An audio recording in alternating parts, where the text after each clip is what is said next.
Adelante, profesor. Muy buenas tardes a todos los asistentes a esta segundo día de la segunda semana de investigación de la Red Peruana de Universidades. Muy buenas tardes a todos los ponentes que nos acompañan para esta mesa de Ciencias Médicas número 9, que va a empezar en estos siguientes minutos. A los participantes les recordamos que van a haber 4 ponencias de 15 minutos cada una. Mientras que están haciendo las ponencias o al final de ellas pueden hacer preguntas a través del chat, y al final de todas las charlas vamos a hacer una sesión de preguntas y respuestas que yo voy a ir recopilando de lo que vaya en el chat y se las voy a hacer llegar a los expositores. Sin darnos más tiempo, vamos a avanzar con la primera presentación que está programada, que es Massive Open Online Courses para la educación continua en profesionales de enfermería en el Perú, presentado por Daniel Cóndor Camara, quien es licenciado en enfermería, tiene una maestría en informática biomédica en salud global por la Universidad Peruana Cayetano Heredia, coordinador general del proyecto Amuyuni, Ciencia para Todos, coordinador del programa de maestría en informática biomédica en salud global de la UPCH, docente e investigador de la Facultad de Enfermería y de la Unidad de Informática Biomédica en Salud Global de la Universidad Peruana Cayetano Heredia. Es a su vez coordinador de la Red Peruana de Enfermería Informática y de la Red Internacional de Enfermería Informática. Miembro del Grupo de Investigación Cuidar. Es miembro del Comité Nacional Técnico de Normalización de Informática en Salud del Ministerio de la Producción del Perú. Daniel, tienes 15 minutos, bienvenido, tienes 15 minutos para la charla. Muchas gracias, doctor Zamudio. Darles la bienvenida a todos los participantes y agradecer a los organizadores y a la Red Peruana de Universidades por este evento, que de hecho nos va a ayudar a todos los investigadores a difundir la ciencia de nuestro país, ¿no? ¿Me confirman si están observando mi presentación, por favor? Se ve bien. Adelante. Muchas gracias. Bueno, como lo mencionó el doctor Zamudio, el tema que hemos realizado, un grupo de investigadores de diferentes universidades, esta es una investigación multidisciplinaria, es acerca de los cursos masivos online para ver la educación en profesionales de enfermería en Perú. ¿Y por qué nace esta idea? Poniéndonos un poco en contexto, ¿no? A través del desarrollo tecnológico, pues ahorita los seres humanos tenemos esta amplitud de poder encontrar información en cualquier parte del mundo gracias al Internet. Y esto ha ayudado que este conocimiento pues surja de manera vertiginosa en muchos casos, ¿no? Es tanta la información que probablemente un ser humano común y corriente no tenga todo el tiempo para poder asimilarla, difundirla y probablemente conocerla en su totalidad. Es por ello que hay que centrarse, ¿no?, en temas específicos. Y es por eso que nace la educación online, la educación virtual, y también por ello nace lo que son los MOOC. Los MOOC son cursos masivos online, ¿no? Los Massive Open Online Courses. ¿Qué significa? Masivo porque pueden matricularse en el mismo curso hasta 100.000 participantes. Probablemente a la actualidad este número ya se haya incrementado, ¿no? Debido a la pandemia. Open porque son abiertos. Cualquier persona de cualquier parte del mundo con una conexión a internet puede matricularse a estos cursos. Online porque se encuentra pues en línea, en la internet, están a disposición las 24 horas del día, ¿no? Siempre y cuando no tengan restricciones por parte de los creadores del curso. Y necesariamente, si hablamos de los cursos, pues van a enfatizar estas características claves de una clase con el compromiso, con el material y la ideación, pero acá el compromiso de los propios participantes. Acá la actividad del estudiante en este caso es primordial, porque son ellos que a su propio ritmo van a poder llevar el curso, ¿no? En todo el tiempo que este esté estimado. Hay cursos que pueden durar una semana, hay cursos que pueden durar un par de meses, pero el estudiante es quien pone sus propios horarios, ¿no? Su propio ritmo para conseguir al final terminar el curso y muchas veces obtener un certificado. Ahora existen muchas plataformas en las cuales trabajan directamente con universidades prestigiosas y ofrecen certificados a nombre de estas universidades, ¿no? Muchas veces con crédito. Y también hay que tener en cuenta que algunos de estos sí son gratuitos, pero otros sí tienen un costo, ¿no? Y el costo va a variar dependiendo del curso, dependiendo de la plataforma y también dependiendo de la propia universidad. Entonces, a partir de esto, nosotros, los investigadores de esta investigación, nos planteamos cómo se encuentra ahorita toda la información para enfermería. Enfermería es la segunda profesión con mayor cantidad de miembros a nivel mundial, ¿no? Después de medicina. Ocupa uno de los papeles primordiales en la atención a los ciudadanos en todo el ámbito del cuidado, ¿no? Tanto en la parte preventiva, en la parte de rehabilitación o en la parte también del tratamiento. Y nos hicimos esta pregunta, ¿no? ¿Cómo está la educación continua en los profesionales de enfermería en Perú? El equipo que nos acompañó, bueno, el autor principal es Guido Bendezú. Tenemos acá a Renata Quijano, Akram Hernández, Fiorella Iña y mi persona, ¿no? Entonces, todo el equipo trabajó en este proyecto. El objetivo de nuestra investigación fue determinar la oferta global de los MOOCs en salud y de profesionales de enfermería y conocer las características de su contenido para la educación continua de profesionales de enfermería en el país. Esta investigación es una investigación descriptiva, transversal, ¿no?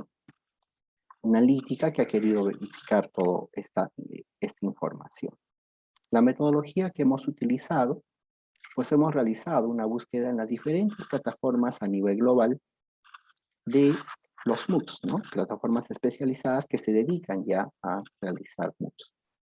Entre ellos, por ejemplo, uno de los más conocidos, Coursera, edX, ¿no? FutureLearn, que tiene varios cursos en Reino Unido, Udacity, Class Central, ¿no?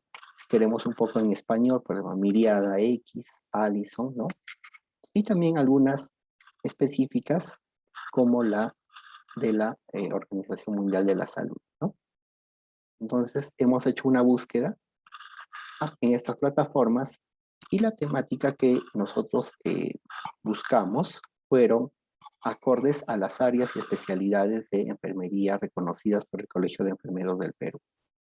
Voy a ahondar un poco más de esto en la siguiente diapositiva para dar a entender cuáles son estas especialidades.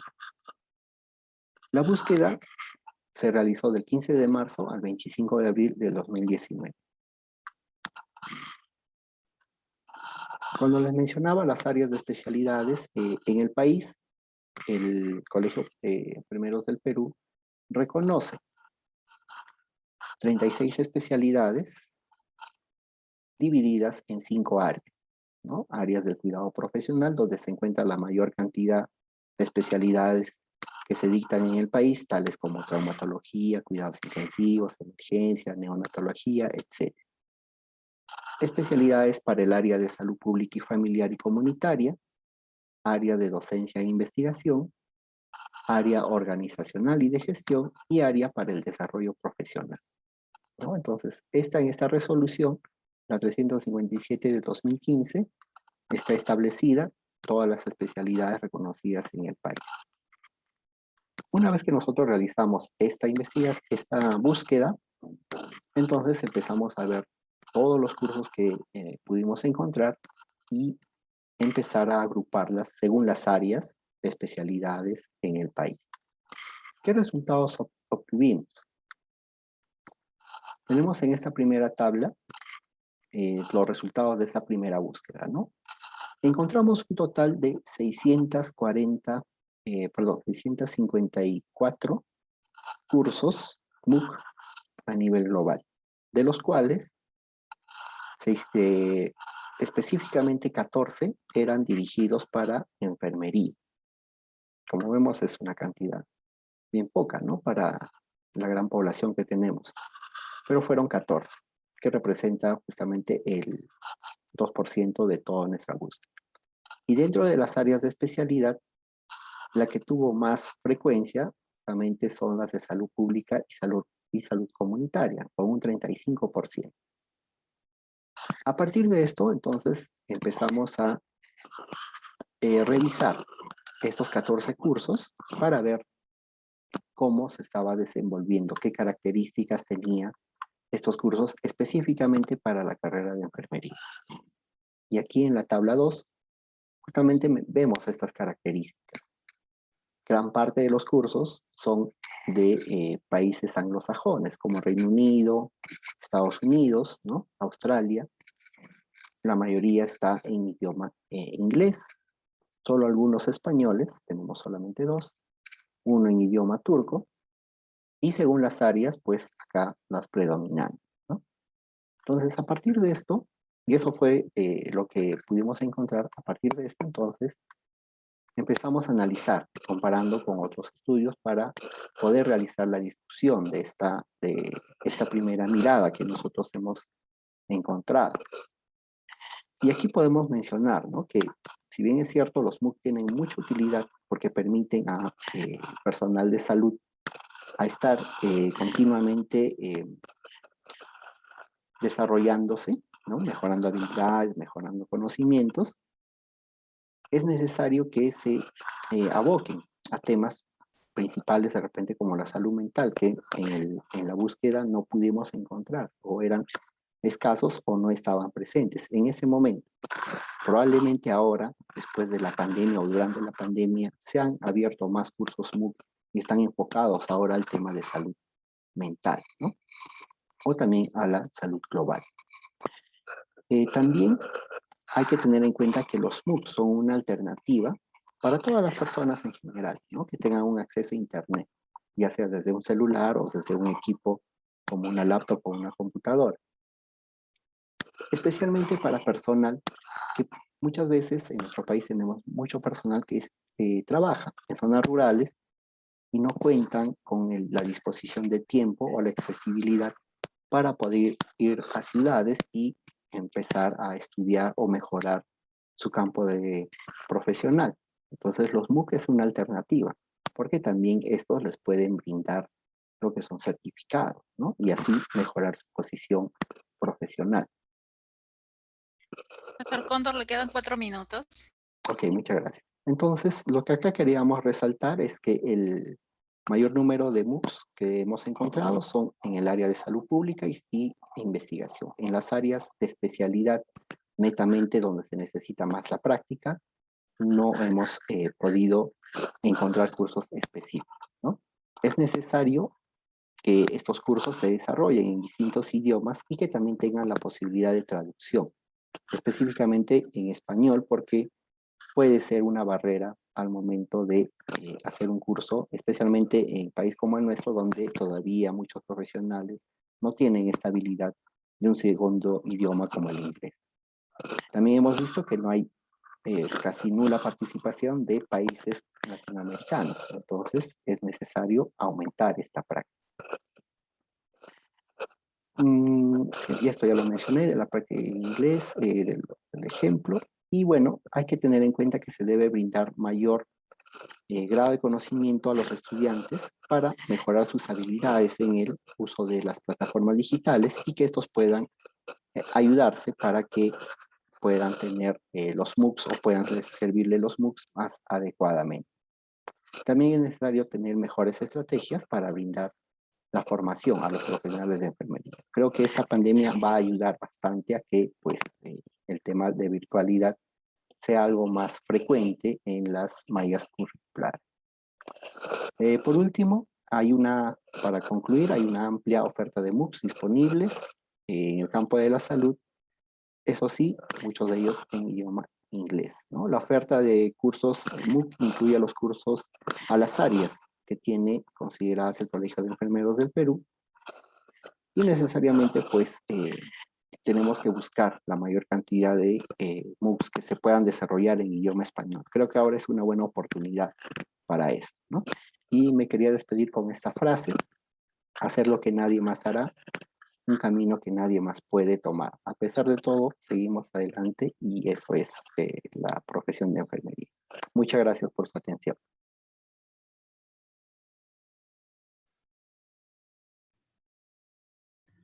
Muchas gracias, Daniel. Les recordamos a los participantes hacer sus preguntas a través del chat y haremos un bloque final de preguntas. La siguiente exposición está a cargo de John Alexis Domínguez, quien es odontólogo de la Universidad de Santiago de Cali, magíster y PhD en dentística restauradora de la Universidad Estadual de Punta Grossa. Ha hecho postdoctorado en odontología digital en la Universidad Estadual de Punta Grossa, docente de doctorado de la Universidad Peruana Cayetana Heredia y coordinador de la especialidad en dentística en Parau, Brasil. Alexis, tienes 15 minutos para presentarnos tu ponencia que lleva como título Materiales dentales con visión social. Adelante, Alexis. Gracias, doctor Samudio, muy amable. Para mí es un gusto estar aquí en la Red Peruana de Universidad. Agradezco la organización y agradezco por esta segunda semana de la investigación. Más que un trabajo, una investigación como mi antecesor, voy a mostrar una línea de investigación que nosotros tenemos, la cual he denominado como materiales dentales con una visión social. Como lo dijo el doctor Samudio, mi nombre es John Alexis Domínguez, pertenezco a la Facultad de Estomatología de la Universidad Peruana Cayetana Heredia y al Departamento Académico de Odontología Social. Y lo menciono porque mi área de trabajo en algún momento no tendría que, desde una visión logística, no es muy natural asociarlo, la restauradora, con una visión social. Porque generalmente vemos la visión social como estadística, cuántas caries, cuántas poblaciones pobres, o vemos la visión social como una intervención en planes preventivos, pero no lo vemos desde una manera de accesibilidad a nuevos materiales y a materiales desarrollados para una situación específica. Y eso es lo que más o menos estamos planeando en la facultad y es lo que vengo a contar un poco en el desarrollo de esta línea de trabajo. Como les digo, estamos en la Facultad de Estomatología, todos nuestros trabajos los estamos haciendo con nuestros estudiantes de maestría y doctorado y estamos desarrollando nuestro laboratorio, que es el Laboratorio de Materiales Dentales, bajo el mando de la coordinación de la unidad de investigación del doctor Roberto León y nuestros investigadores, la doctora Leila, coordinadora del laboratorio y de la maestría, la doctora Gile, coordinadora del doctorado. Nosotros tenemos una línea de polímeros y es, la verdad, es lo que más me gusta hacer es polímeros y es resinas. Y cuando hablamos de resinas en odontología, inmediatamente nos vamos a la aplicabilidad estética, hacer diseños de sonrisa, hacer todo esto. Entonces no tiene una visión de accesibilidad para otros espacios de la vida y de la sociedad. En ese orden de ideas, comenzamos a observar que es importante desarrollar materiales para otros espacios, no exclusivamente para un sector. Y en ese orden de ideas, para desarrollar materiales con esa visión necesitamos o adicionar o mejorar algunas propiedades. Y es allí donde comenzamos con algunos proyectos. Este fue uno de los primeros proyectos que hicimos, que es para mejorar uno de los problemas de la resina. Entonces, ¿cuál es uno de los problemas de la resina que es innato de los polímeros? Es su estrés de contracción. Cuando nosotros tenemos una cavidad, como estoy no solamente con odontólogos, cuando tenemos una muelita mala, lo que hacemos es obturar o rellenar con un material, en este caso un polímero. Ese material tiene, dentro de ese material hay unos monómeros libres que son activados o excitados con una luz, y esa luz lo que hace es que ellos comiencen a movimentarse para llegar en ese movimiento denominado estrés de contracción, generar unas cadenas poliméricas. Esas cadenas poliméricas lo que van a hacer es que el material se vuelva más duro. Hay una reacción de polimerización y por eso es un polímero. Su actividad, su reacción es por medio de una luz. Eso es lo que normalmente hacemos. Pero ese estrés genera también una contracción del volumen de la masa, o sea, una contracción volumétrica. Y esa contracción volumétrica va a dejar espacios que en situaciones adversas puede llegar a ocasionar deterioro de la restauración, infiltración de bacterias, y que en situaciones normales pasa. Imagínense en una situación en poblaciones vulnerables, en poblaciones que no tienen acceso a un odontólogo en 6 meses, 8 meses, 9 meses, poblaciones que ni siquiera se hacen una higiene oral adecuada, o que no tienen una educación, o que no es prioridad, porque a veces hoy en día no se habla de que no tiene o no tiene accesibilidad, sino que no es prioridad para ellos. Entonces, debemos comenzar a mejorar. Teniendo en cuenta esto, necesitaríamos desarrollar un material con menos estrés de contracción. Es lo primero que vamos a hacer.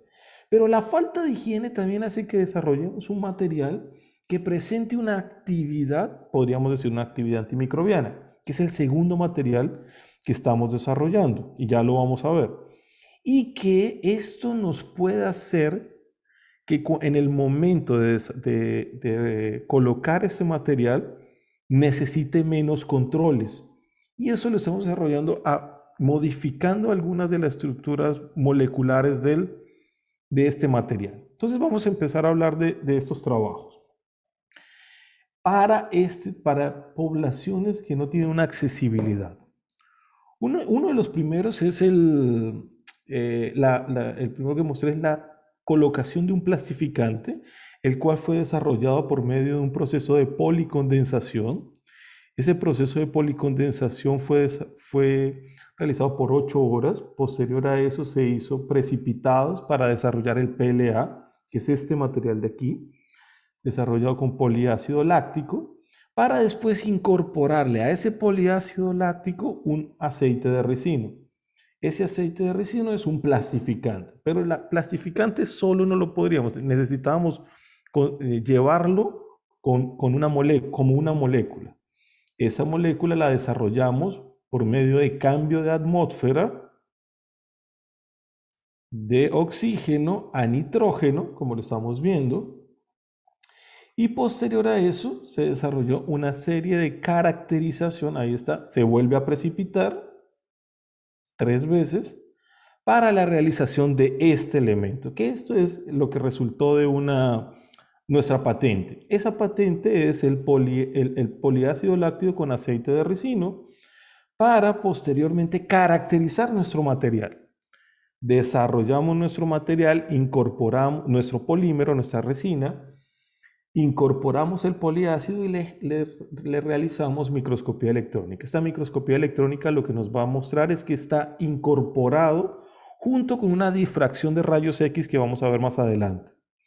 Posterior a eso hicimos una caracterización de propiedades físicas: flexión, compresión y, lo más importante, estrés de contracción. Esta era la metodología que más nos interesaba. Ese estrés de contracción, aquí está nuestra resina nueva, generábamos una reacción, lo que hablamos de polimerización, y este aparatito, este test, nos medía en cuánta de velocidad nos hacía ese movimiento los monómeros y si disminuía con el plastificante. Esta es la difracción de rayos X, donde nos damos cuenta de la colocación de nuestro plastificante dentro de la estructura de nuestro nuevo material. Y estos son los diferentes datos de flexión, compresión, grado de conversión y estrés de contracción, entendiendo diferentes porcentajes de PLA y viendo que entre más PLA, sí, tenemos mayor estrés de contracción, pero también, menor estrés de contracción, perdón, pero también podemos modificar algunas propiedades que no son tan viables en este momento. Entonces, terminamos adicionando 1.5 para no afectar las propiedades físicas de flexión, compresión y grado de conversión, teniendo una reducción de 50% de nuestro estrés de contracción.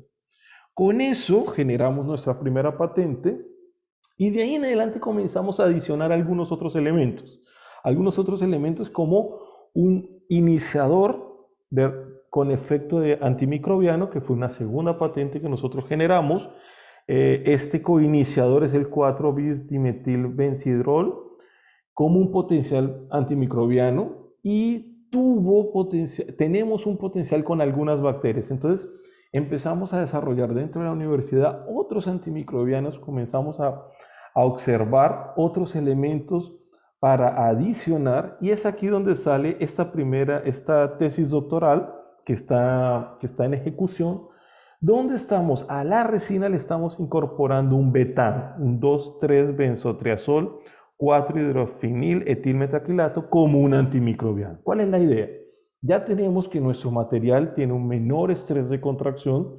Ese menor estrés de contracción va a hacer que nuestra interfase adhesiva presente menos gap, pero también sabemos que estas poblaciones van a tener menor priorización para la higiene oral. Entonces, al no tener esa priorización, necesitamos un material un poco más resistente bacteriano. Esto es lo que nos haría junto con el coiniciador. Y también ese material necesita un adhesivo que pueda actuar sobre una superficie, uno, húmeda, y dos, que pueda actuar sobre toda esta ola de mínima intervención. Y eso es donde estamos creando un adhesivo que es un mismo polímero, pero con una molécula un poco más grande que ayude a actuar sobre esa superficie un poco adversa. Profesor Domínguez, le quedan 5 minutos. Sí, muchas gracias. Y al final, con la doctora Ana Caterina Hidalgo, hay un material muy interesante que junto con algunos investigadores de la Universidad Estadual de Ponta Grossa que tienen asociación con Embraer, están utilizando para desarrollar mejoras en los alas de los aviones de los Embraer en Brasil. Tienen una predisposición muy grande con esto que es el polietileno de ultra alto peso molecular. Es un polímero mucho más rígido, con una cadena bastante larga, con una dureza superior a circonia y que sigue siendo un polímero. Entonces, pensando en un material resistente que tenga menos cambios superficiales, probablemente el polietileno de ultra alto peso molecular nos ayude un poco. Y ese es el cuarto trabajo que estamos haciendo como reestructuración de un material con una visión social. Eso es por el lado de los polímeros de resina. Con Erwin nosotros estamos trabajando la incorporación de propóleo, una línea de trabajo que ya estaba en la facultad, pero que no lo habían llevado a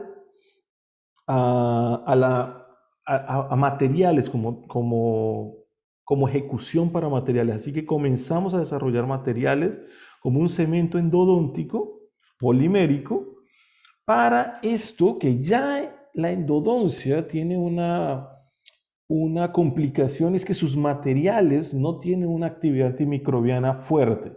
Entonces empezamos a ver algunos propóleos peruanos, porque hubo una tesis de doctorado donde evaluó bastantes propóleos peruanos y comenzamos a ver cuáles de estos propóleos actuaban sobre la bacteria más preponderante en los tratamientos en las enfermedades endodónticas, como es el Enterococcus fecalis. Así que comenzamos a hacer algunos halos de inhibición con la construcción de este material, solo el propóleo y después con el cemento. Desarrollamos el cemento, hicimos un modelo animal para la biocompatibilidad, aprobado por el Comité de Ética. Estas son algunas de nuestras imágenes de infiltrado de algunos de los porcentajes.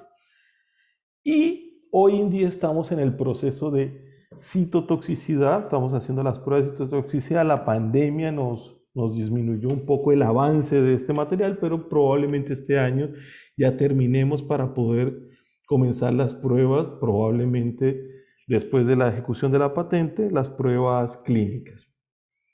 Y por último, también pensando y teniendo como ejemplo nuestro país vecino, Brasil, el desarrollo de materiales de mayor accesibilidad a las personas y un menor costo, por medio de una técnica que es elementos finitos, junto con Romy, hemos desarrollado una patente ya interna en la universidad, exclusiva de la universidad, que es una nueva conexión, una conexión triangular para implantes dentales.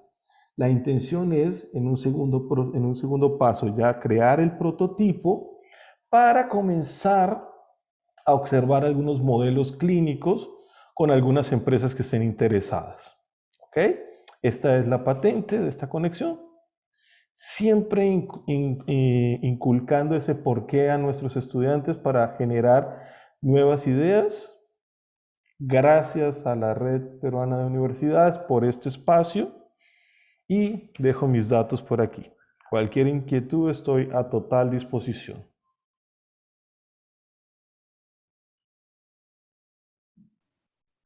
Muchas gracias, Alexis. A los participantes, nuevamente recordarles que las preguntas se harán a través del chat al final de este bloque.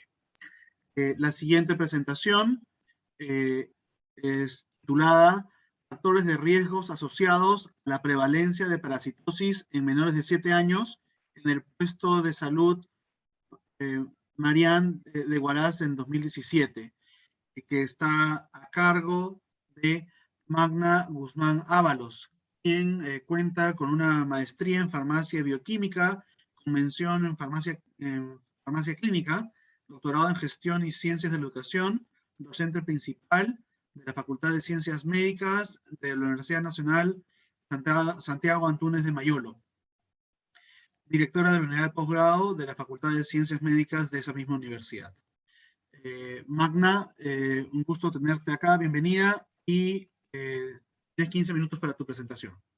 Ya, ahorita lo comparto. Voy a estar un ratito.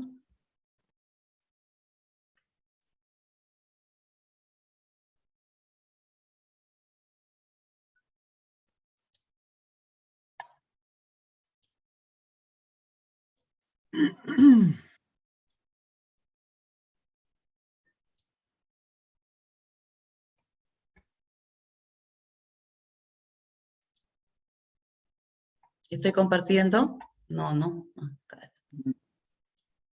Todavía no.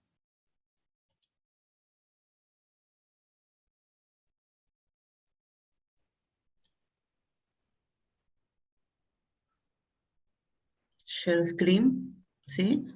Sí.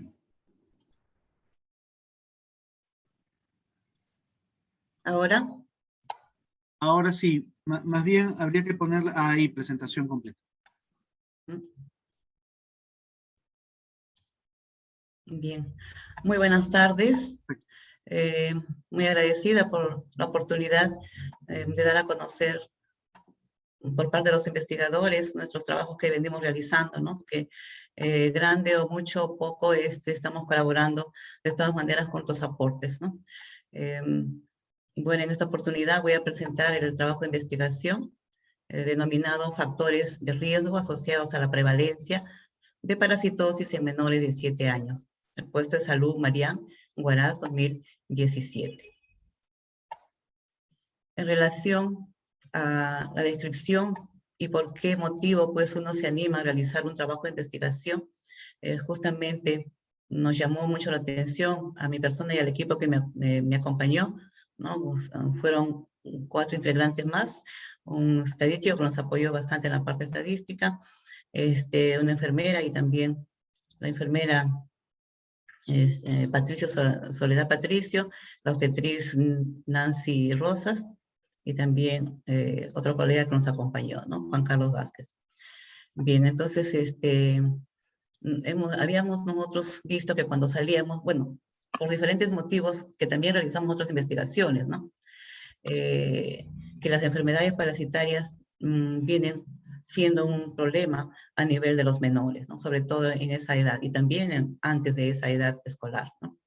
Bien, entonces las enfermedades parasitarias intestinales, según Baró, constituyen una de las infecciones más comunes a nivel mundial y de mayor prevalencia, de manera especial en las comunidades empobrecidas de los países en desarrollo, ¿no? Entonces Perú y nuestra zona de Huaraz también está inmerso dentro de ello. También Murray, por su parte, nos dice que la infección más común en las personas durante la niñez justamente es la oxiuriasis, producida por un parásito denominado Enterobius vermicularis oxiuro, ¿no? Todos lo conocemos generalmente como oxiuro, oxiuros, ¿no? Que se da especialmente en esa edad. En el Perú, Julca afirma que la parasitosis intestinal tiene alta prevalencia y que uno de cada 3 peruanos es portador de uno o más parásitos en el intestino, siendo los niños el grupo poblacional más afectado. Bueno, también se considera que las investigaciones como la de la parasitosis intestinal en preescolares y en escolares atendidos en el Centro Médico de Salud de Selendín, Cajamarca, encontraron una prevalencia de 90.6%, encontrando el 81.2% de blastocistis hominis, son parásitos, y Adomoeba bushley, 6.3%, Endolimax, 9.4%, y Enterobius vermicularis, 16.7%, y Ascaris 1.0%. La investigación de la prevalencia de parasitosis intestinal en niños, beneficiario del programa de base de leche, o trabajo de investigación en la región Lambayeque, demostró que la prevalencia de parasitosis intestinal en niños fue de 51.67%, según los análisis a los resultados coproparasitológicos, ¿no? Son análisis de parásitos simple, y 73.33% para Enterobius vermicularis, según test de Gram, sin dependencia de la parasitosis en relación con el sexo y la edad. Eso nos ha reportado Jaramillo en el año 2017. En fin, Marián es un centro poblado que pertenece a Huaraz y está más o menos aproximadamente a 10 kilómetros, pero es una zona rural.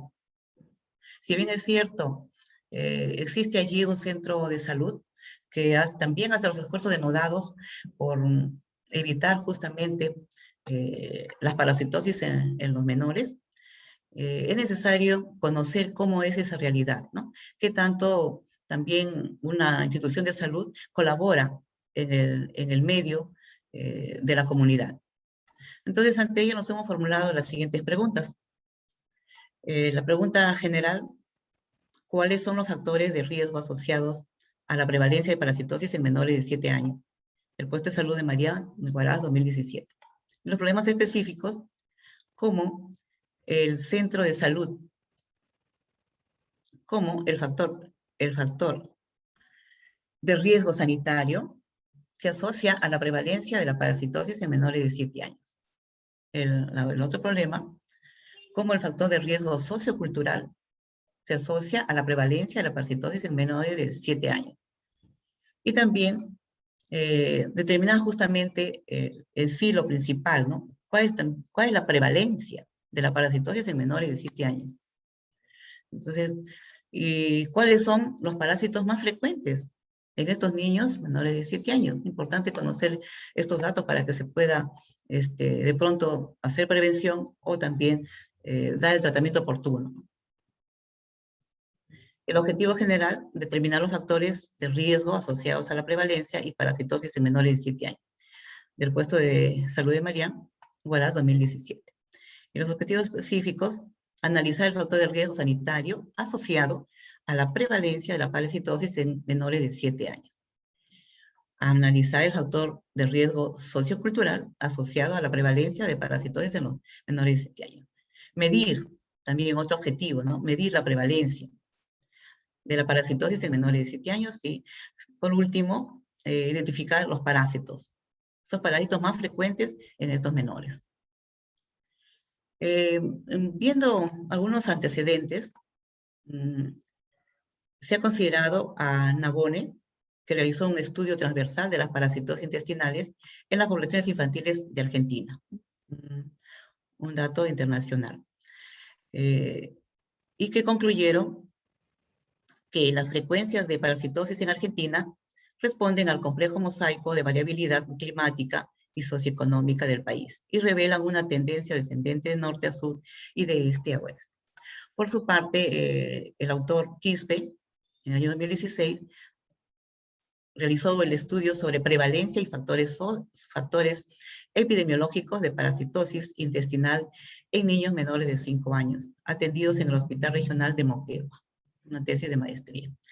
Acá concluyeron que la prevalencia de la parasitosis intestinal es baja y se da en los hogares con condiciones higiénicas sanitarias deficientes y donde sus integrantes no ponen en práctica las medidas universales de prevención de enfermedades. Por otro lado, tenemos a Altamirano, que realizó un estudio en el año 2017 sobre factores de riesgo asociados a parasitismo intestinal en niños preescolares, atendidos en la clase San Jerónimo Andahuaylas, una tesis de maestría. Concluyó que la población del área rural de bajos recursos económicos, sin acceso a servicios de saneamiento y agua potable, propicia para la diseminación de las parasitosis intestinales. Esto de manera de referencia. Sin embargo, también es necesario conocer en qué consiste esta parasitosis, ¿no? Bueno, Medina nos reporta que es la enfermedad causada por un parásito cuya supervivencia y desarrollo depende de un huésped que los albergue.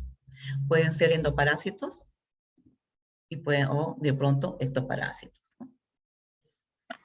En relación a la parasitosis intestinal, son infecciones intestinales que pueden producirse por la infección de quistes de protozoos, huevos o larvas de gusanos, o por la penetración de larvas por vía transcutánea desde el suelo.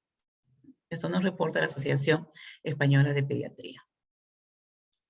También en relación a la parasitosis intestinal, podemos tener acá las principales parasitosis intestinales. ¿Cuáles son? Vemos acá por su parte la de protozoos, que realiza afectación exclusivamente digestiva, que son los helmintos, nematelmintos o nemátodos, o gusanos cilíndricos.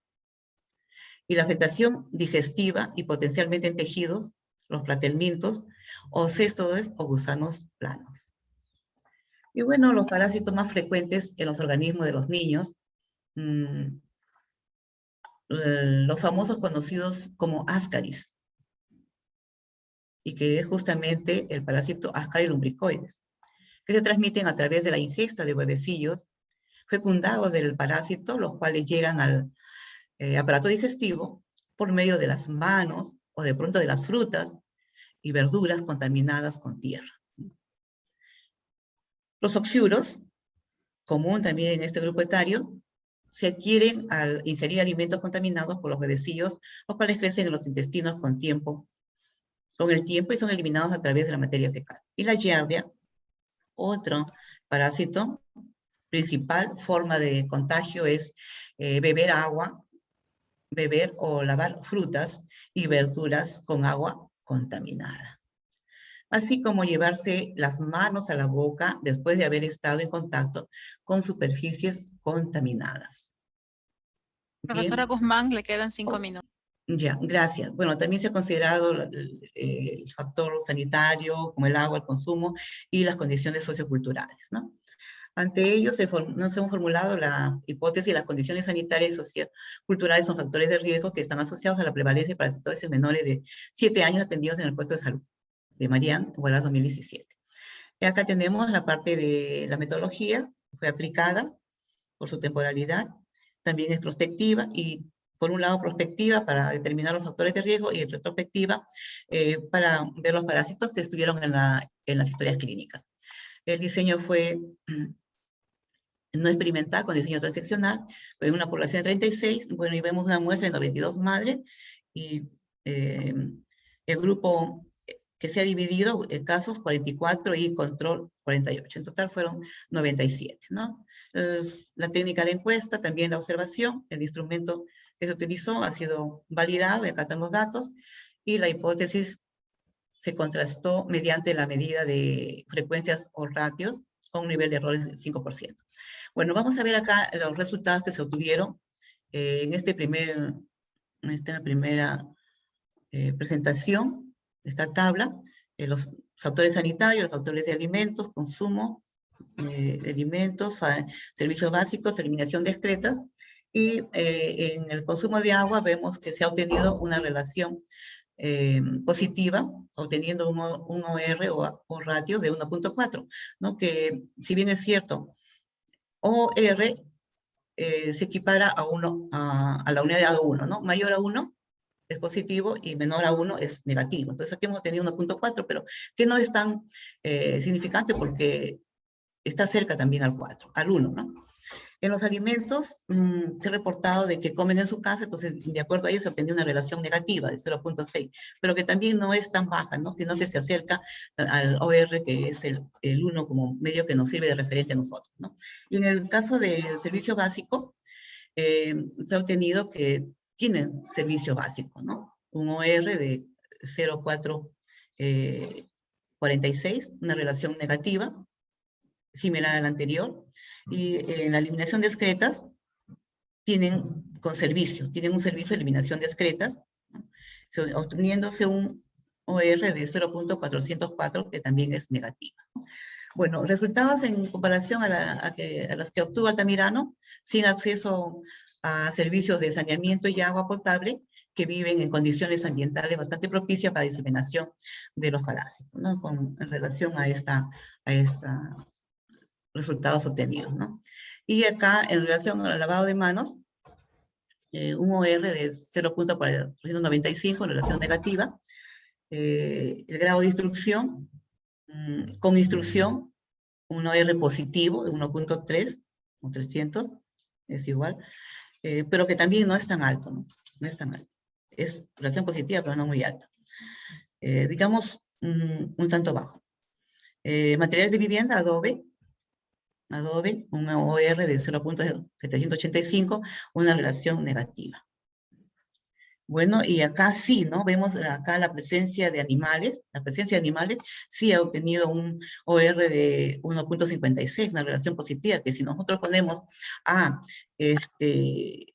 o redondeamos al inmediato superior, sería de 2, ¿no? Entonces ahí sí vemos un tanto de un riesgo de esta enfermedad de parasitosis, ¿no?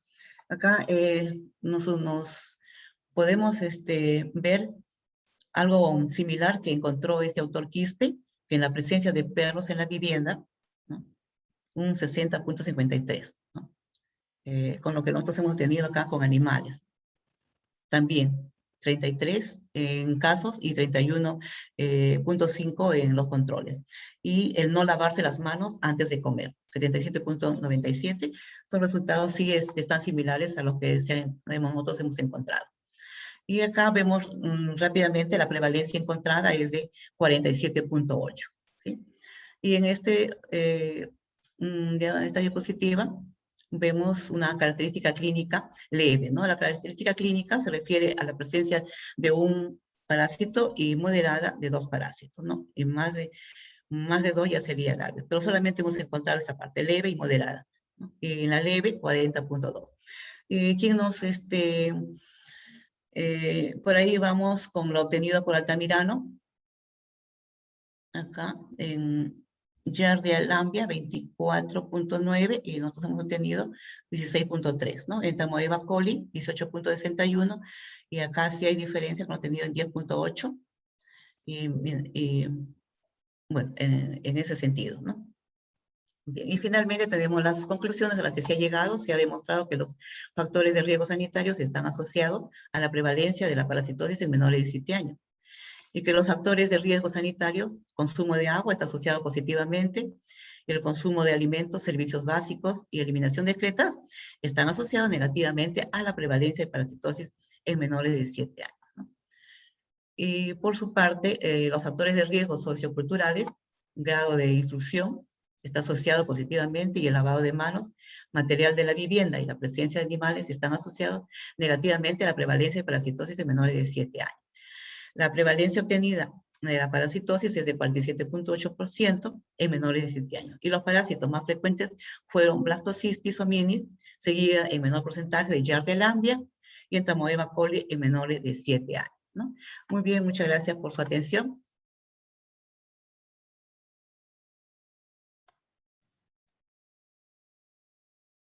Muchas gracias, Magna. Muy interesante la presentación. Los participantes que quieren hacer sus preguntas pueden hacerlas a través del chat. La siguiente presentación está titulada Estandarización e implementación de método diagnóstico mediante espectrometría de masas con tiempo de vuelo para la identificación de subtipos genéticos de Blastocystis SP. La presentación está a cargo de Jorge Bayón Echegaray, quien es magíster en Ciencias Biomédicas Básicas con mención en Inmunología, docente principal del Departamento de Microbiología y Patología de la Universidad San Agustín, coordinador del Laboratorio de Microbiología Molecular, director del Laboratorio de Biología Molecular de esa misma universidad. Sus líneas de investigación incluyen la aplicación del Malditov en la identificación microbiana, bacterias, hongos, levaduriformes y filamentosos, parásitos. Genómica, un PCR en tiempo real, y el Minion Nanopore, es esta nueva tecnología para secuenciamiento. Jorge, adelante con la presentación.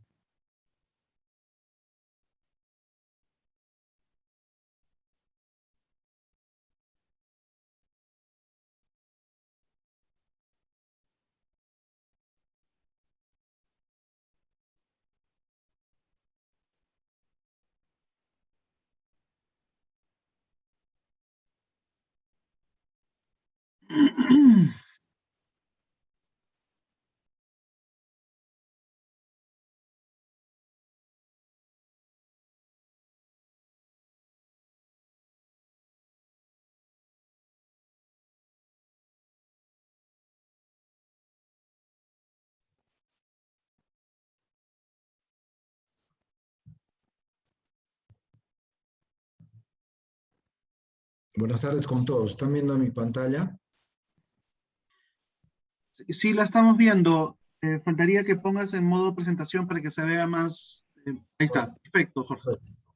Bueno, primero agradecer a la Red Peruana de Universidades por la gentil invitación a participar de la segunda semana de investigación. Reciban el saludo de nuestro señor rector, el doctor Hugo Rojas Flores, que a la sazón también es médico. Después de muchos años tenemos un rector que es médico. Y vamos a proceder a presentar.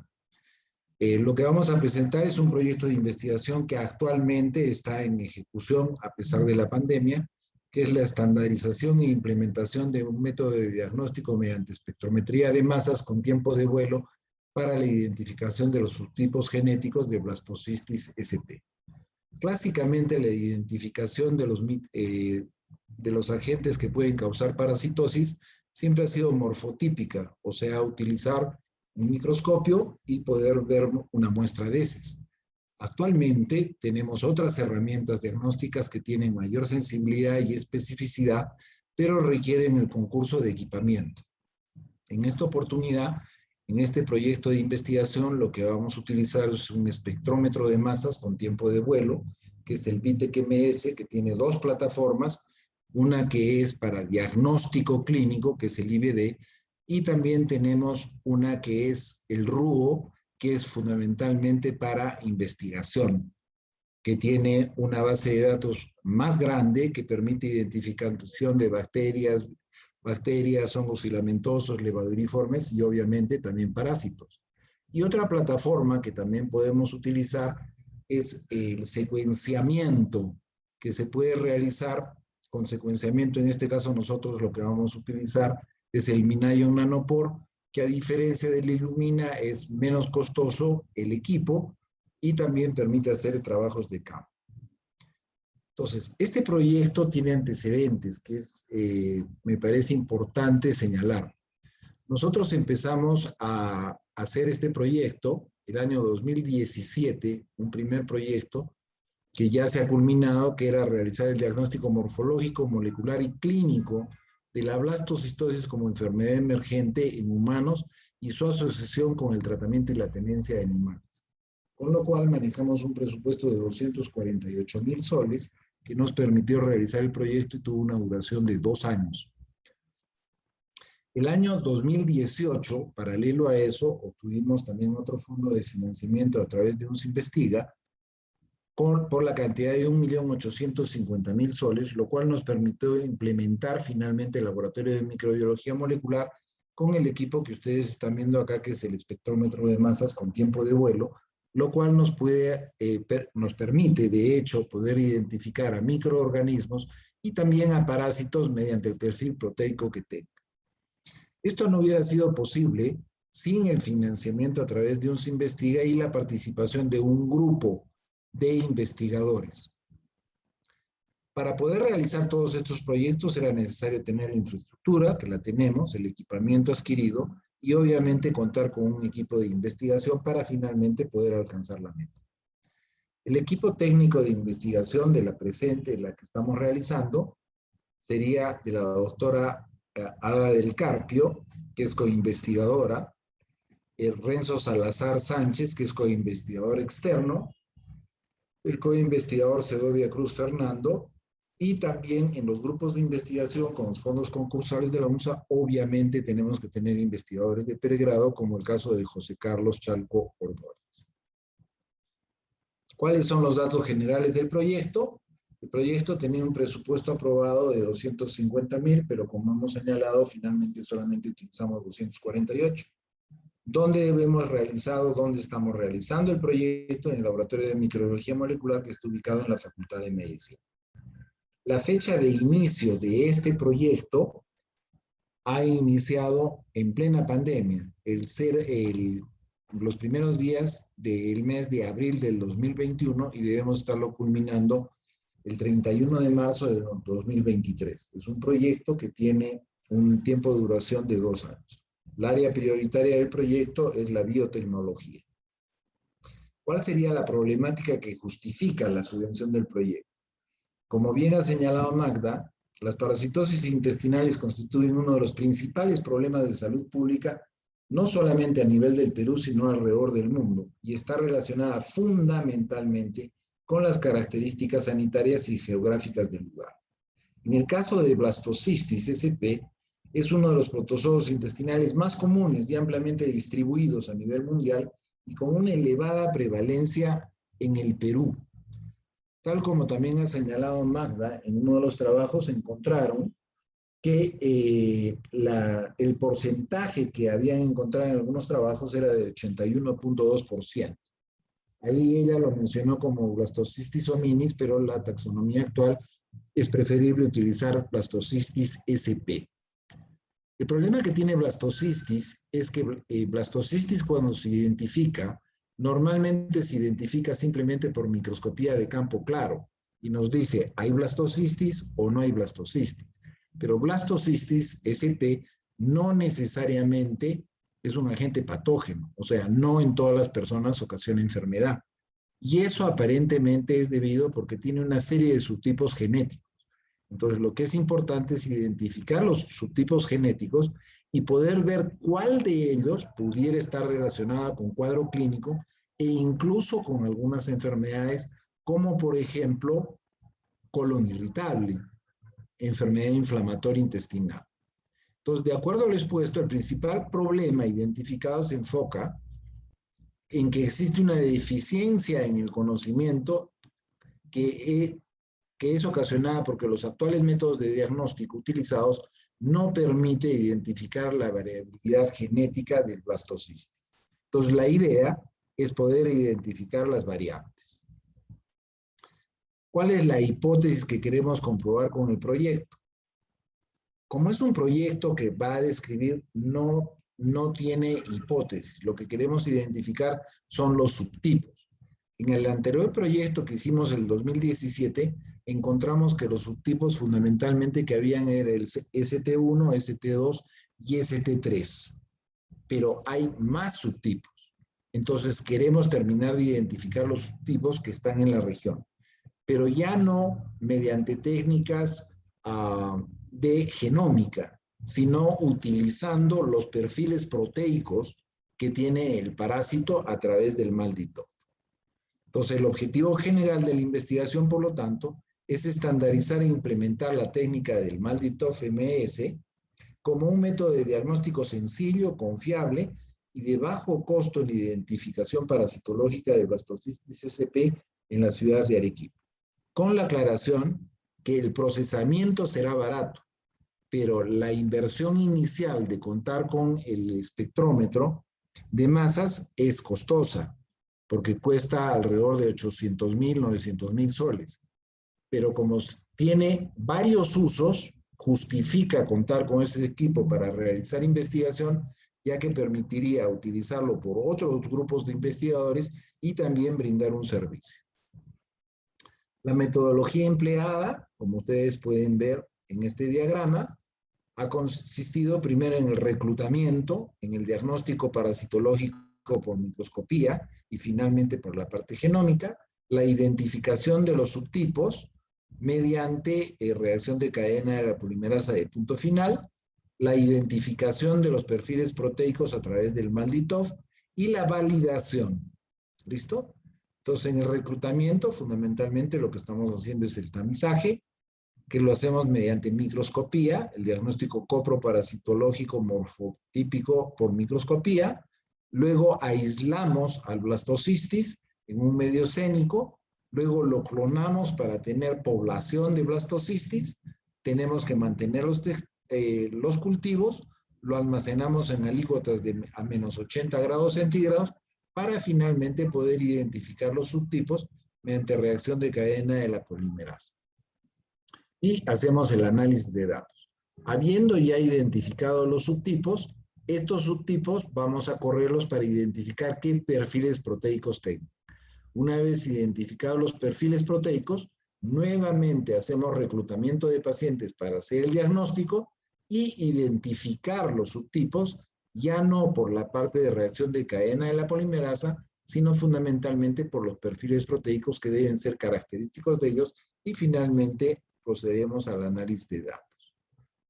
Los equipos con los cuales se cuenta y la infraestructura que tiene el Laboratorio de Microbiología Molecular es la que adquirimos con el proyecto del equipamiento del laboratorio. Acá tienen algunas fotos del laboratorio. Ahí donde tenemos pues la estrella, que es el espectrómetro de masas. Tenemos cabinas de bioseguridad, termocicladores en tiempo real, el secuenciador, equipos de electroforesis horizontal y vertical, fotodocumentadores, homogenizadores de tejidos y los equipos complementarios, ¿no? Y en este proyecto lo único que hemos invertido en equipos es comprar una nueva congeladora y un microscopio invertido de campo claro y de contraste de fases en luz transmitida con fluorescencia, como para poder examinar adecuadamente los cultivos en medio escénico. Profesor Bayón, le quedan 5 minutos. Gracias. Los resultados esperados de la investigación son, pues, finalmente estandarizar un método de diagnóstico de los subtipos genéticos de blastocystis mediante la espectrometría de masas, consiguiendo finalmente, como podemos ver en la parte inferior, los perfiles proteicos que identifican los diferentes subtipos.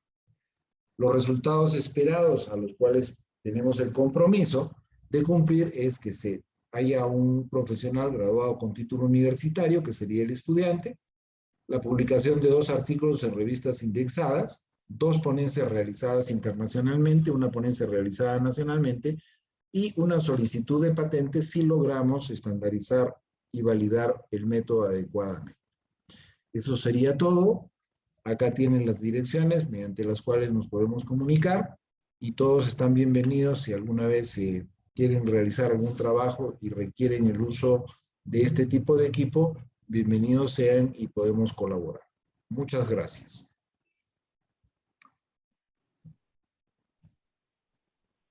Muchas gracias, Jorge, por la presentación. Es muy interesante ver todo el equipamiento que están teniendo y los trabajos que están realizando por allá en la UNSA. Invito a los ponentes, Daniel, Alexis, Jorge, Magna, por favor, para este bloque de preguntas. Yo quiero empezar por preguntándole a Alexis. Hemos entendido básicamente, claramente cómo es que tratas de, o por qué estás buscando todas estas innovaciones en el área, en el campo dental, con la preocupación de la odontología social, porque finalmente una persona que no tiene edéntula o que no tiene una buena dentición, va a tener incluso problemas para comer, podrían llevar luego a problemas nutricionales si es que tiene tanta incomodidad para comer. Estos materiales que están ustedes preparando, ¿tendrían alguna ventaja competitiva en relación a costos? Y estos costos podría ser una gran ventaja, o sea, estamos hablando de una reducción sustancial de los costos. Y la otra consulta que era vinculada a los procesos. Hay varios reportes sobre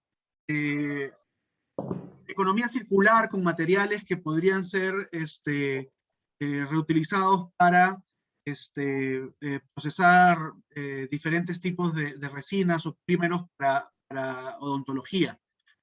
Hablamos de este reciclamiento de las cáscaras de huevo o incluso de las conchas de abanico. ¿Cuál es tu opinión sobre esas tecnologías para tratar de reusar materiales, y si esto lo están considerando en sus líneas de investigación? Gracias, doctor. Voy a la primera pregunta sobre costos.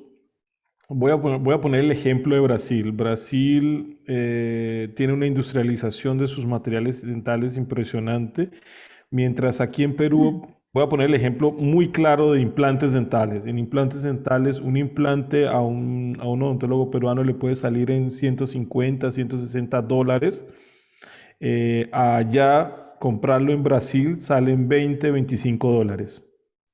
Entonces, hay una gran diferencia cuando la industria es en el mismo país y la confección es en el mismo país, teniendo esas posibilidades, teniendo en cuenta que todo lo hacen con base a investigación, ¿no? Siempre hay una industria y hay una universidad atrás que está haciendo las investigaciones para esa industria.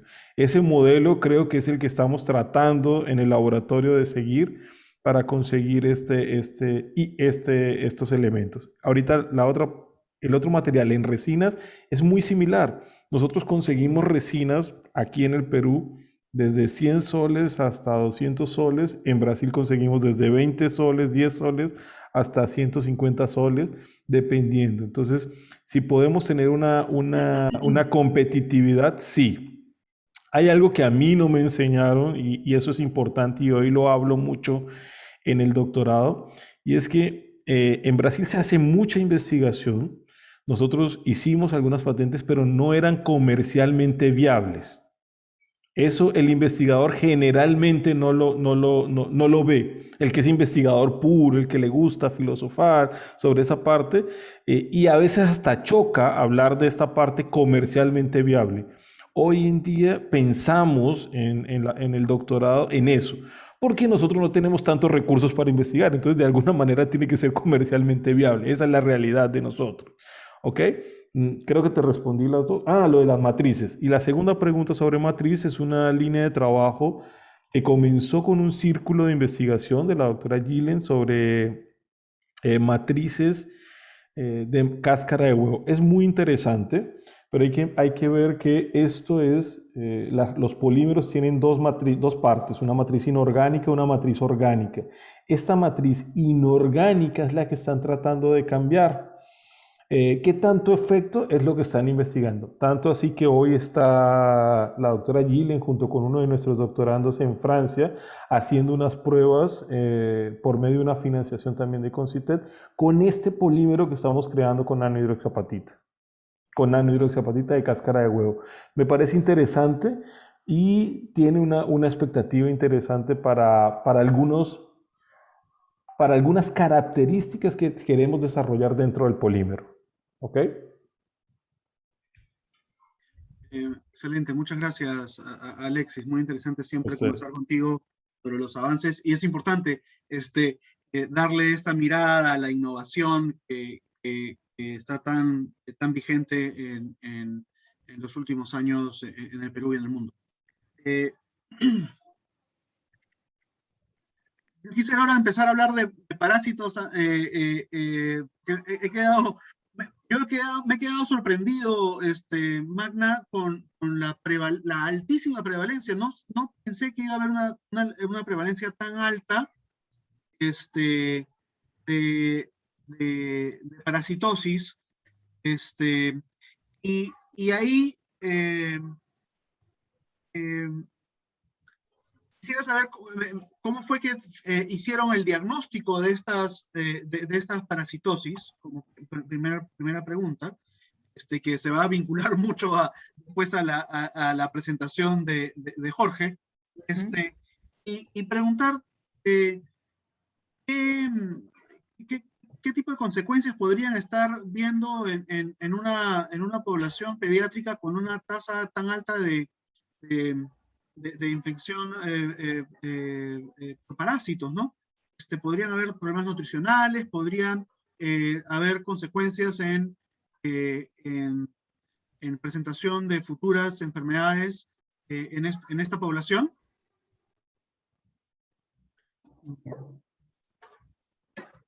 En la población pediátrica. Bien. En relación al diagnóstico, bueno, como lo dije en mi exposición, hemos utilizado dos aspectos, ¿no? Información que nosotros hemos recolectado de las historias clínicas del año 2017, y ahí hemos tenido pues la opción a recolectar justamente esa información que está allí. Y también, por otro lado, la parte de los parásitos, ¿no? Entonces, en ese sentido, hemos considerado, por ejemplo, que en las características clínicas se dice de que la parasitosis es leve cuando presenta un parásito, y si presentaba más de 2 parásitos era moderada. No se llegó a que estos niños tuvieran mayor cantidad de parasitosis, ¿no?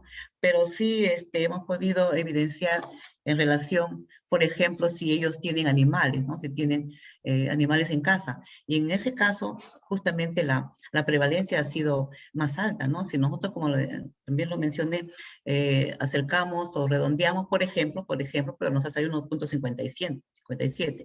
Claro que si bien es cierto, no es alta, pero hay prevalencia, ¿no?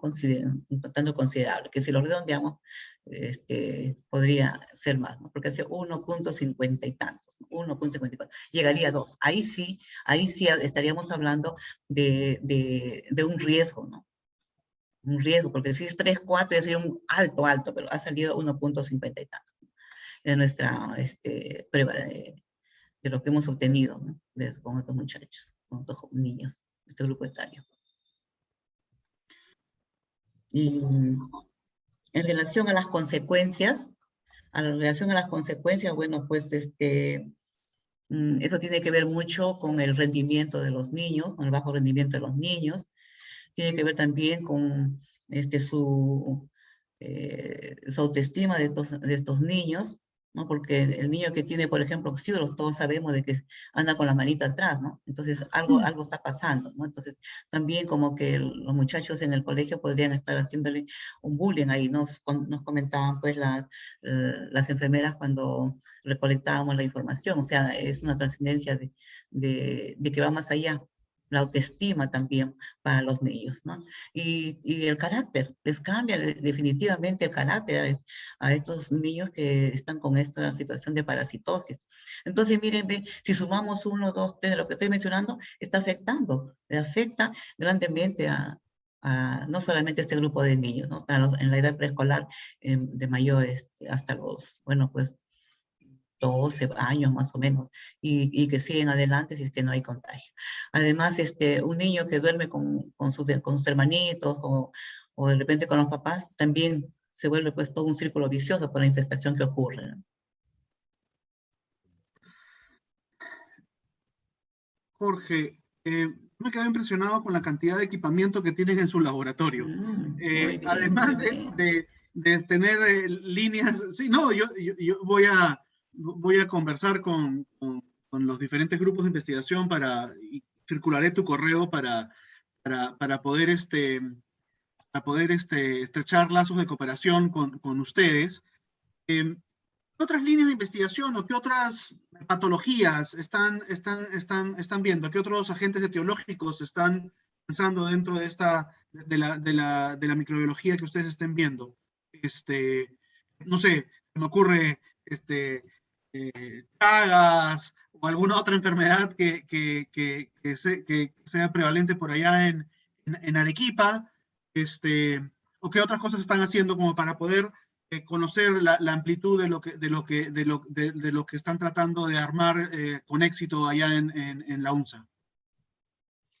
Ya, lo que yo quisiera decir es que hay que reconocer que la investigación acá en la Facultad de Medicina de la UNSA, si quieres, tiene un punto de corte, ¿no?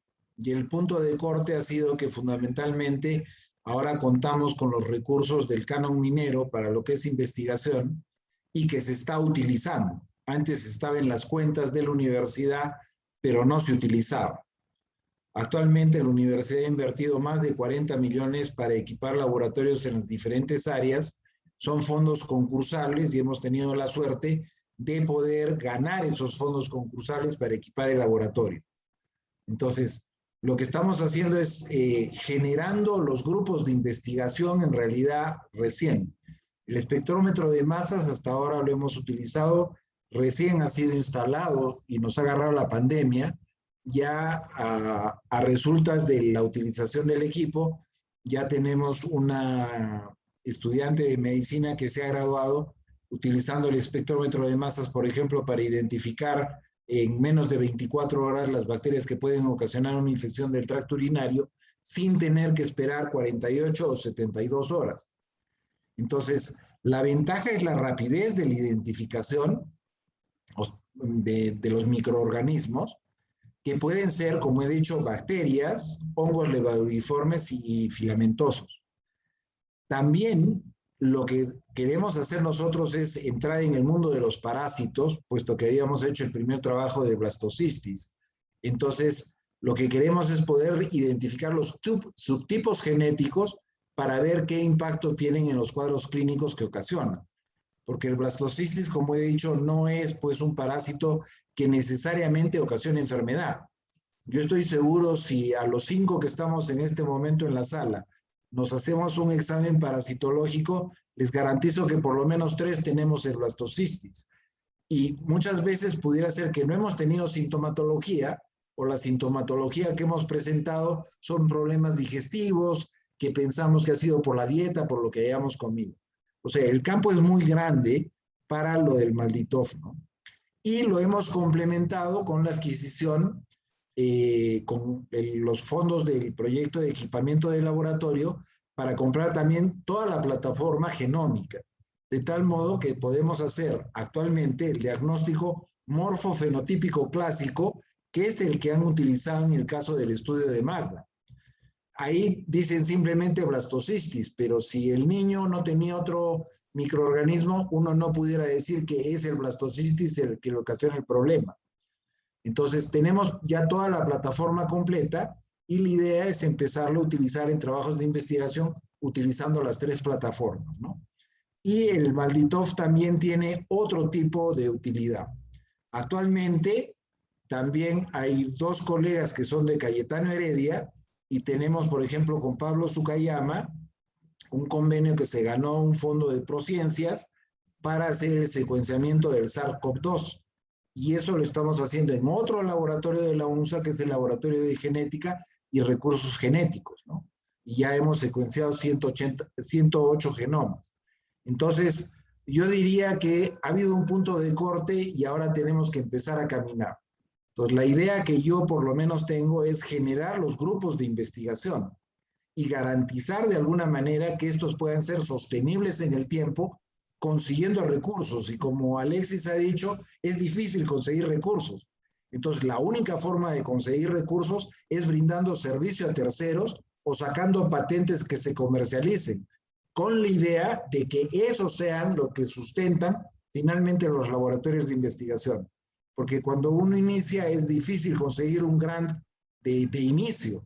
Entonces, la única forma es autofinanciar los proyectos de investigación que se puedan realizar. No hay otra forma. Porque si no, toda la inversión que ha hecho la UNSA en equipos van a ser elefantes blancos. O sea, se van a utilizar cada vez que uno consigue un fondo concursable.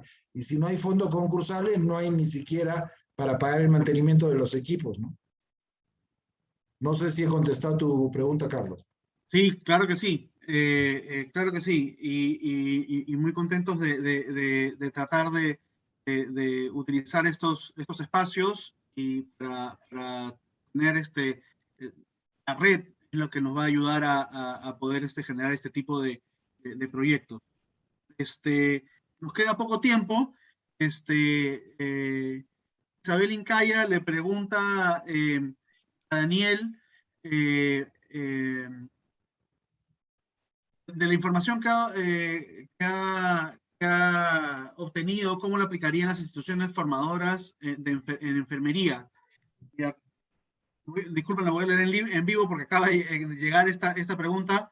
Anthony Basilio pregunta sobre los MOOCs. ¿Cuál es el siguiente paso ahora que se tiene este panorama en los cursos? ¿Sería bueno aumentar la producción de estos cursos? ¿Satisfará al alumnado? ¿Faltaría algo? ¿Ven mejor otros medios? ¿Los certificados son válidos para nuestro entorno? Y ahí justo era la pregunta que yo quería hacerte, Daniel. ¿Cuáles son las limitaciones que tenemos para implementar estos MOOCs? ¿Es la plataforma que tiene algún costo? Entiendo también que hay plataformas de software libre que disminuirían bastante los costos. ¿O es la infraestructura? Porque se requiere un servidor y se requiere gente que pueda trabajarla. ¿O es que además de todo eso hay un entrenamiento de uso de las plataformas, de docencia, de cómo enseñar en modelos asincrónicos que sean didácticos? Y eso creo que un poco engloba las 2 preguntas anteriores que han hecho los participantes. Sí, correcto, doctor Zamudio. Respondiendo a las 2 primeras preguntas, no solamente hay que darle una mirada al tema de una profesión en sí, sino acá engloba a toda la academia, ¿no? Todas las profesiones, desde educación inicial hasta educación pues universitaria o superior. Siempre hay que darle una mirada, ¿qué podemos hacer sobre esto, ¿no? La investigación nos ha dado a entender de que sí es necesario empezar a utilizar las tecnologías para educar a nuestros estudiantes, y la pandemia ha acelerado ese punto, ¿no? Nos agarró en un momento en frío y muchas universidades empezaron a utilizar las plataformas. Muchos de los docentes y los estudiantes no tenían todavía esa formación para el uso adecuado de estas plataformas y tuvieron ciertas barreras y desafíos que utilizar. Entonces, lo que desde el punto de vista de los investigadores de este estudio, lo que sí vemos es que es necesario dar una mirada a los planes curriculares de todas las carreras y ver qué cursos se podría llevar de manera asincrónica. porque justamente los MOOC son cursos asincrónicos. Porque en estos lo que se va a realzar es justamente la teoría, ¿no? Y eso le brindaría al docente, pues, tener un poco de espacio para discutir ya temas específicos y mejorar las habilidades de los estudiantes. Con la parte de la pregunta final que usted me hace, ¿qué es lo que nos falta? Bueno, casi la mayoría de universidades a nivel del país aún no contamos con un equipo dedicado específicamente a realizar pues el uso de las tecnologías para la educación. Si bien es cierto, hay direcciones, pero estos no están especializados en el tema. Entonces, ¿qué necesitamos? Primero, entrenamiento, ¿no? Entrenamiento en el uso adecuado de las tecnologías de información y comunicación y entrenamiento en las tecnologías para la educación. Entonces, primero necesitamos esa masa, ese recurso humano. Con respecto a los costos, es variable, ¿no? Hay muchas universidades, por ejemplo, la Universidad Católica del Perú sí tiene una unidad específica que se puede dedicar a esto, pero sí tienen, pues, recursos humanos asignados. Si nosotros queremos utilizar plataformas internacionales, sí lo podemos hacer mediante convenios. Las mismas plataformas se comunican con el área respectiva de la universidad y empiezan a establecer los costos, ¿no? Cayetano Heredia tiene ya algunas experiencias que ha trabajado con Miriada X de España, y los cuales pues han reportado resultados, digamos, favorables, tanto para Miriada como para Cayetano, para hacernos un poco conocidos en el ámbito de desarrollo de cursos MOOC. Pero lo que sí yo recomendaría es primero dar una mirada al recurso humano, lo principal, y luego ver una mirada a las plataformas que nos ofrecen y nosotros qué podemos ofrecer, ¿no? Porque asumir el costo, la propia universidad, primero hay que ver la rentabilidad, ¿no? ¿Qué tanto queremos lograr y cuánto eso de beneficio podría dejar a la universidad, ¿no? Con la satisfacción tanto del estudiante como de los docentes que podrían participar de estos cursos. Yo creo que eso sería mi respuesta, doctor Zamudio. Gracias. Gracias, Daniel. Creo que ya estamos en el límite de tiempo de este bloque. Yo quiero agradecerles a los cuatro por estas presentaciones muy interesantes. Y bueno, felicitarlos por el trabajo que están haciendo cada uno en sus diferentes rubros. Muchas gracias a todos y estaríamos terminando este bloque que corresponde a esta sesión. Muchas gracias. Muchas Muchas gracias. gracias a todos.